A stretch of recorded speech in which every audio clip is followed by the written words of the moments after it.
കളമശ്ശേരിയിൽ വീട്ടമ്മയെ തലക്കടിച്ച് കൊലപ്പെടുത്താൻ ഉപയോഗിച്ച ഡംബൽ കണ്ടെത്തി. കടമ്പ്രയാറിൽ നടത്തിയ തെരച്ചിലാണ് ഡംബൽ കണ്ടെത്തിയത്. കളമശ്ശേരി സ്വദേശി ജെസി എബ്രഹാമിനെ കൊലപ്പെടുത്തിയ കേസിൽ 2 പേരെ പോലീസ് അറസ്റ്റ് ചെയ്തു. ജെസിയുടെ സുഹൃത്ത് കാക്കനാട് സ്വദേശി ഗിരീഷ് ബാബു, ഖദീജ എന്നിവരാണ് പിടിയിലായത്.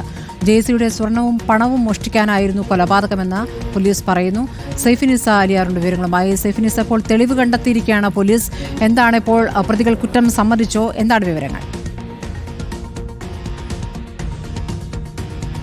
സ്മൃതി, പ്രതികൾ കുറ്റം സമ്മതിച്ചിട്ടുണ്ട്. പ്രതികളിൽ നിന്ന് ലഭിച്ച വിവരങ്ങളുടെ അടിസ്ഥാനത്തിലാണ് ഇപ്പോൾ കടമ്പ്രയാറിൽ പോലീസ് പരിശോധന നടത്തുകയും ഈ കൊലപാതകം നടത്താൻ ഉപയോഗിച്ച ഡംബൽ കണ്ടെത്തുകയും ചെയ്തത്. ഈ ഡംബൽ ഈ പ്രതി ഗിരീഷ് ബാബു ബാഗിലാക്കി ജെയ്സിയുടെ ഫ്ളാറ്റിൽ കൊണ്ടുവരികയായിരുന്നു. അതിനുശേഷം ഇരുവരും ഒരുമിച്ചിരുന്ന് മദ്യപിച്ച ശേഷം അബോധാവസ്ഥയിലായ ജെയ്സിയുടെ തലയിൽ ഈ ഡംബൽ കൊണ്ട് അടിച്ച് കൊലപ്പെടുത്തുകയും പിന്നീട് ബാത്റൂമിൽ തല കറങ്ങി വീണ് മരിച്ചു തലയടിച്ച് വീണു മരിച്ചു എന്ന് തെറ്റിദ്ധരിപ്പിക്കുവാനായി മൃതദേഹം ബാത്റൂമിൽ കൊണ്ടുപോയി ഇടുകയുമായിരുന്നു. ജെയ്സിയുടെ ശരീരത്തിൽ നിന്ന് 2 വളകൾ മോഷണം പോയിരുന്നു.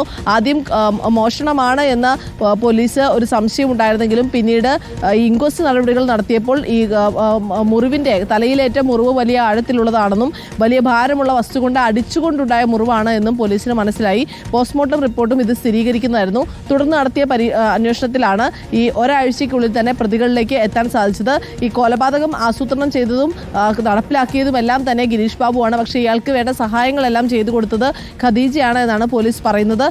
ഇതുകൊണ്ടാണ് 1-ാം പ്രതിയായ ഗിരീഷ് ബാബുവിനെയും ഖദീജയെയും 2-ാം പ്രതിയായ ഖദീജയെയും അറസ്റ്റ് ചെയ്തിരിക്കുന്നത്. പ്രതികൾ ഇപ്പോൾ പോലീസിന്റെ കസ്റ്റഡിയിലാണ് ഉള്ളത്. ഇന്ന് വൈകിട്ട് 3:30 ഈ വിഷയത്തിൽ സിറ്റി പോലീസ് കമ്മീഷണർ മാധ്യമങ്ങളെ കാണുന്നത്. കാരണം നവംബർ 17 നടന്ന കൊലപാതകമാണ്. രാവിലെ 10:20 നടന്ന കൊലപാതകം. പിന്നീട് പുറം ലോകം അറിയുന്നത് അന്ന് രാത്രി പോലീസ് ഈ വാതിൽ ചവിട്ടി പൊളിച്ച് അകത്ത് കയറിയ ശേഷമാണ് മരിച്ച നിലയിൽ ജെയ്സിയെ കണ്ടെത്തുന്നത്. അതായത് മകൾ കാനഡയിലായിരുന്നു. അമ്മയെ വിളിച്ച് കിട്ടാതായതോടെ മകൾ കളമശ്ശേരി പോലീസിനെ വിവരം അറിയിക്കുകയും പോലീസ് മുറി തകർത്ത് അകത്ത് കയറുകയും ചെയ്യുമ്പോഴാണ് ഈ വീട്ടമ്മയുടെ മൃതദേഹം കണ്ടെത്തിയത്. ഇതേ തുടർന്ന് നടത്തിയ അന്വേഷണത്തിലാണ് ഇപ്പോൾ പ്രതികൾ പിടിയിലായിരിക്കുന്നത്. കൊലപാതകത്തിന് ഉപയോഗിച്ച ആയുധവും ഇപ്പോൾ കടമ്പ്രയാറിൽ നടത്തിയ തെരച്ചിലിനൊടുവിൽ കണ്ടെത്തിയിരിക്കുകയാണ്. സ്മൃതി.